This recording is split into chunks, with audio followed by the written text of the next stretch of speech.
Okay, in this video we are going to talk about another method of finding a volume of a region revolved around an axis. We're going to talk about the shell method. So kind of similar to the washer method, only it's using a different geometrical shape. So the washer and disk method, if you remember, was the volume was the pi times r squared that we were integrating, because pi r squared, or pi times the radius squared, was the area of a circle.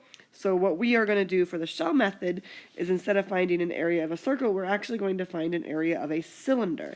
So if I have some shaded region, and let's say I would like to revolve this around the y-axis, what I can do is I can think of this little sliver right here, and if I were to pick up this sliver and revolve it around the y-axis, it would actually create a cylinder, or a can, if you will. And the area of a cylinder, or the surface area of a cylinder, is going to be a 2 pi times the radius times the height. And that's where we're getting this 2 pi. The radius is going to be the x value, because if you think about it, the radius of that cylinder is this x value right here. And then the height of this cylinder is the function, which is where you're getting that 2 pi times the height. Now this is going to think about if they had a specific little sliver, but what we're actually going to do is add up all infinitely many, which is in fact the integral. So what we have for the shell method is, when you have a continuous function, let's say we have one of them that's higher than the other, so kind of like the top minus bottom we've done before, then the volume using the shell method of revolving this region around the y-axis is going to be the integral of 2 pi times the radius times the height. Now the height of the function is still going to be the top minus bottom. The radius, however, is going to be, and let's label that right, the radius is just going to be that x value. The height is what's going to be the height of the function when you create that can, if you will, that cylinder. All right, so that's the idea. That's the formula that we're going to be using now for the shell method. So let's jump in and do an example to try to be able to solve another volume problem, just a different method. All right, so this example, same process that we're actually going to do for each of the other ones that we've been doing, and that's going to be to first make a sketch of the graph. Let me actually just change the color of that one. So first thing we're going to do is sketch the graph of these guys. First one that we have is y equals, or f of x equals, sine of x squared. So that'll be the first one that I graph. I've got a sine of x squared. Now the graph of sine of x squared is actually a little bit complicated in terms of thinking about how to graph that. However, I actually only care about it being bounded from the x-axis and then up to the vertical line x equals pi half. So I'm going to think about, let's first think about the line x equals square root of pi half. We'll start off with the one that's a little bit easier. And then I'm going to think about plugging in a couple of different values to the function f of x equals sine of x squared, because it's okay if you look at that and you don't know the exact graph off the top of your head. If you were to plug in, let's say, the x value of 0, then this would become 0, and sine of 0 is 0. So that's 1 point that we have right there. And then the other thing that's actually really helpful to plug in is the other x value that was given to you. If I were to plug in the square root of pi halves into this function, then that square root would go away, and I would end up with sine of pi halves. So sine of pi halves, I do know, is just 1. Okay? So that kind of gives you at least 2 points, so you have an idea of how we're going to be connecting these. So how that curve actually looks beyond that is sort of irrelevant, because I'm only looking at it in just those, between those two values. We're talking about it being bounded also by the x-axis, which means it's cut off right here. So here is our shaded region. And we are going to find the volume of this guy when it is revolved around the y-axis. And we are using now the shell method, which is that formula that we just talked about. So for the shell method, it's easier if you try to think about this as this little sliver that I have right here has a radius or a distance away from whatever it is I'm revolving it about of x, and it has a height of the function. And when I do that revolution, when I revolve this around, I'm actually creating a cylinder or a can, if you will. And so what we have is our volume is going to be the integral. In this case, it's from 0 to the square root of pi halves. And it's 2 pi times the radius, which in this case is x, times the height, which is our function. And in this case, I just have the one function. I don't have a top minus bottom. It's just the one function of sine of x squared dx. So this is actually going to be using that 2 pi r h, or the height, where, and let's label that so we can visualize it. This you can think of as your radius, and this you can think of as your height. Okay, let's go ahead and try to get that integral. And I'm going to go ahead and do that by taking the 2 pi out first, the constant out. So it'll be the integral from 0 to the square root of pi halves of x times sine of x squared dx. And now we're going to try to integrate. So in order to integrate this one, we will need a u substitution. I will let my u be x squared.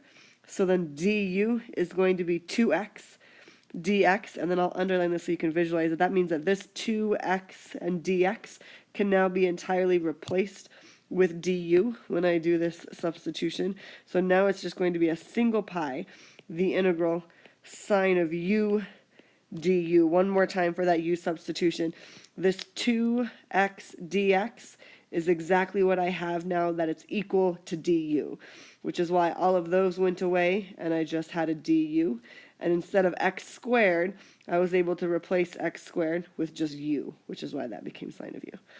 Okay, and then of course, when you do a u substitution, and I had a definite integral, I need to change the bounds as well. So my original bounds were, and I'll do this over here, my original bounds were 0 and the square root of pi halves. So when I plug those into my u substitution, 0 squared is still 0, square root of pi halves squared, the square root goes away, so my new bounds are now 0 to pi halves. All right, and then we integrate. So I will have pi times the antiderivative of sine of u is negative cosine of u, evaluated from 0 to pi halves. We'll plug in those numbers, and I will get pi times negative cosine of pi halves minus negative cosine of 0, and then I'll simplify. Pi times cosine of pi halves is 0. Two negatives go away, and then cosine of 0 is 1. So I ended up with pi units cubed, of course, because this was a volume. Ta-da! Okay, let's go ahead and do one more example. That's going to be just like that, so we can visualize, again, what's going on here. Okay, so the next example we're going to do, same problem, still finding the volume. First thing that we have to do for all of these is to make sure that we can sketch a graph first. So that'll be the first thing we do. I'm going to sketch the graph, and we'll do each one of these separately. The first equation that was given to me is y equals 6 minus x. So I'll go ahead and graph that. Y equals 6 minus x. I'll graph the next one separately. I've got y equals 0. Y equals 0 is the x-axis. We do know that. And then I also have x equals to 2. So I'll graph that one next. X equals to 2 and x equals to 4. So x equals our vertical lines here. So I'll graph them both. X equals 2 and x equals 4. Now we can see our shaded region in question, and we are asked to revolve this around the y-axis. So we're doing the shell method in this problem. So to do the shell method, we can think about this again as our volume is going to be the integral of 2 pi times the radius times the height. That's the easiest way to help you visualize this.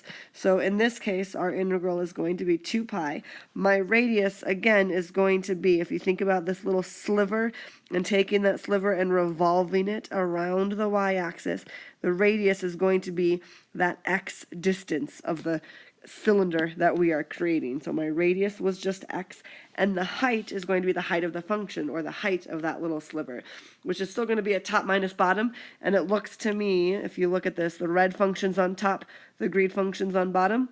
So the red function on top is just 6 minus x minus the bottom one, but that green function was just 0, so minus 0 isn't going to change anything. So it's just going to be the 6 minus x dx. And then you need the bounds. We're integrating with respect to x, so the lowest x value was 2 and the highest x value was 4 for that shaded region. All right, and then we're going to integrate. So then this will become, again, I'm going to take that 2 pi on the outside. Easier, it's a constant multiple, so it's easier to integrate. I'll simplify inside that integrand, and then we can start our integration. So the antiderivative of 6x will be 6x squared over 2 minus, and then I have x cubed over 3 evaluated from 2 to 4. So then this will become 2 pi times, that'll become a 3 times, and 4 squared is 16, minus a, 64 thirds, because 4 cubed, okay? And then minus, now I plug in the lower bound, so 2 pi times, and that'll be 3 times 2 squared is 4, minus 8 thirds, and then we can combine our like terms. If you chose to leave the 2 pi on the outside the whole time, then that would be completely fine. So 3 times 16 minus 64 thirds minus 12 plus 8 thirds. So what I did in that step is I factored out the 2 pi, but I did distribute that negative to be able to combine our like terms. All right, to get our final answer of 2 pi times 52 thirds after we just combined our like terms and got a common denominator between all those numbers. So I have a total of 104 pi thirds units cubed. Ta-da! Okay, let's do one more example using the shell method. I'll go ahead and set this one up for us to make sure, again, that the first thing that we do is sketch a graph of the region, so that you have an idea of what the graph is going to look like, so you know what you're revolving. This one I'm going to have R be the region bounded by y equals x squared, x equals 1, and y equals 0. But now we're going to find the volume of the solid generated when R is revolved about the line x equals negative 2. So it's going to be not the y-axis, but something that's like the y-axis, okay? So there's my y equals x squared. All right, and then I'm going to have x equals 1, which is this vertical line, x equals 1, and y equals 0, which is the x-axis. So you can see this is our shaded region over here. So because that's our shaded region, I don't actually need the other half of that parabola. So I'll go ahead and erase it so it's out of the way. And what we're going to do is we are going to revolve this region about the line x equals negative 2. So I'm going to draw that line, x equals negative 2. That is going to be what we're revolving it about. So this is like the y-axis, so it's going to be very similar. And in this case, we are doing the shell method problem. Okay, so our volume is going to be 2 pi times the integral. And I'm going to still need a radius of my cylinder or my shells times a height. So that's something to think about here. So in this particular case, my integral is going to go from 0 to 1, that's the starting x value, to the ending x value. But the radius of each sliver is now slightly different. So if you can imagine taking this little sliver right here and revolving it all the way around x equals 2, the radius is now pretty large. It's not just to the y-axis. The radius is the distance from the edge of your cylinder, or the sliver that we have, all the way to x equals negative 2. So instead of it just being the x value, it's adding an extra 2 units. All right, the radius would have been just the x value, but we are now adding an extra 2 units. So our radius is actually the x value plus the extra 2 units to get that radius. And then the height would be the top minus bottom. Again, just like it was before, it looks like the red graph is on top and the green graph is on bottom. So top minus bottom will give us an x squared minus 0, which is just simply the x squared. All right, and this is now going to give us our volume. So let's go ahead and integrate that. 2 pi times the integral from 0 to 1 of now x cubed plus 2x squared dx.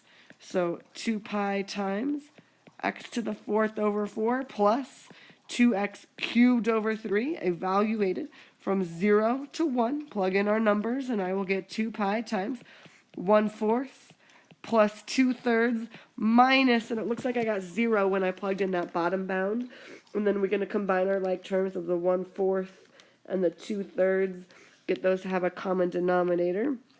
And I will have 2 pi times 11/12 after we had a common denominator, which is going to give us 11 pi over 6 cubic units for that volume. So there's the shell method. Ta-da!